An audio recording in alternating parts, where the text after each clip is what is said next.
बहुत समय पहले आखिरी चर्च की घंटी और दूर तक फैले गेहूं के खेतों के पार एक शांत घाटी थी। वहाँ के लोग मानते थे कि उनकी दुनिया सुरक्षित और शांत है।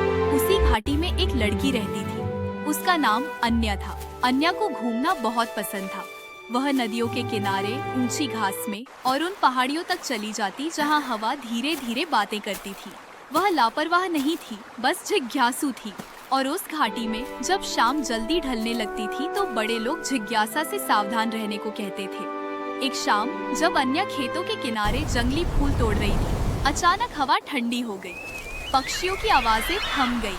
फिर एक अजीब सी आवाज आई, जैसे लकड़ी बादलों को चीरती हुई आगे बढ़ रही। अन्या ने ऊपर देखा। ढलते सूरज की रोशनी में आसमान से एक साया नीचे उतर रहा था। वह एक चुड़ैल थी। उसका चोगा जली हुई राख जैसा काला था, बाल बादलों की तरह उलझे हुए थे और उसके पैरों के नीचे एक टेढ़ी मेढ़ी झाड़ू उड़ रही थी, जैसे उसमें जान हो। उसकी आंखों में पुरानी भूखी सी चमक थी। अन्या कुछ समझ पाती उससे पहले ही तेज हवा उसके पैरों के चारों ओर लिपट गई। झाड़ू नीचे झपटी, एक ही पल में जमीन गायब हो गई। अन्या चीख पड़ी जब घाटी नीचे अंधेरे में सिमटती चली गई। चुड़ैल हंसी, उसकी हंसी बर्फ टूटने जैसी थी और झाड़ू बादलों और चांदनी को चीरती हुई ऊपर उड़ गई। वे ऐसे जंगलों के ऊपर से गुजरे जो तारों को भी निगल लेते थे। नीचे नदियां बल खाती हुई बह रही थी, जिनमें टूटा सा चांद दिखाई दे रहा था। पहाड़ सोए हुए दैत्यों की तरह खड़े थे, जैसे आसमान को छूने की कोशिश कर रहे हो। आखिरकार वे एक ऊंची चट्टान पर बने काले पत्थर के मीनार तक पहुँचे, जहाँ कुछ भी नहीं उगता था। झाड़ू रुकी। चुड़ैल अन्या को घसीटते हुए अंदर ले गई और एक पतली सी कोठरी में बंद कर दिया, जहाँ बस एक छोटी सी खिड़की थी। चुड़ैल बोली, तू यहीं रहेगी जब तक चांद तेरा नाम भूल न जाए। दरवाजा जोर से बंद हो गया। फिर सन्नाटा छा गया। दिन बीत गए, या शायद रातें। अन्या समझ नहीं पाती थी।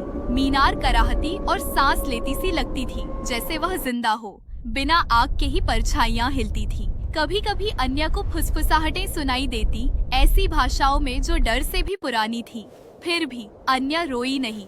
वह सुनती रही, खिड़की के बाहर चलती हवा को, पैरों के नीचे पत्थरों को और उस हल्की सी गुनगुनाहट को जो हर रात मीनार में फैल जाती थी। वह आवाज झाड़ू से आती थी। चुड़ैल झाड़ू को मीनार के दरवाजे के पास ही छोड़ देती थी। उसके लिए वह बस एक सामान थी, लेकिन अन्या ने कुछ और महसूस किया। तूफान आने पर झाड़ू कांपती थी। चाँद निकलने पर वह धीरे से चरमराती थी और कभी कभी बहुत हल्के से, जैसे वह आह भरती हो।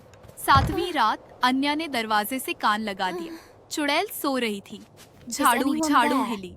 अन्या ने फुसफुसाकर कहा, कोई जादुई मंत्र नहीं, कोई टोना नहीं, बस यादों की बातें।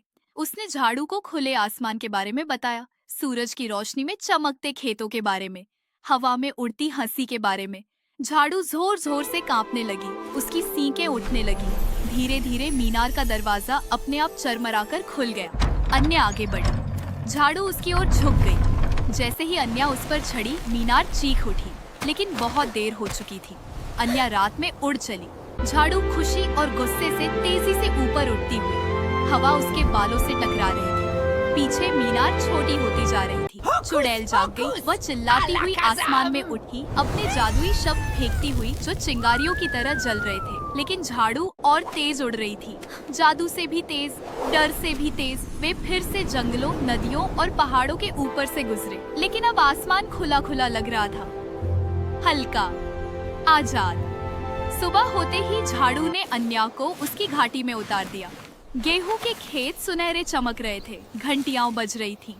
झाड़ू कुछ पल हवा में रुकी, फिर बादलों की तरफ मुड़ी और गायब हो गई, हमेशा के लिए आजाद। अन्या ने उस मीनार के बारे में फिर कभी कुछ नहीं कहा, लेकिन घाटी बदल गई। लोगों ने महसूस किया कि हवा अब ज्यादा नरम चलती है, तूफान जल्दी गुजर जाते हैं और कभी कभी जब चांद बहुत ऊंचा होता है, आसमान में एक साया उड़ता दिखता है, एक झाड़ू हवा के साथ हंसती हुई। तब बड़े लोग धीरे से कहते हैं, एक बार एक चुड़ैल एक लड़की को ले गई थी, लेकिन आसमान ने उसे अपना बना लिया।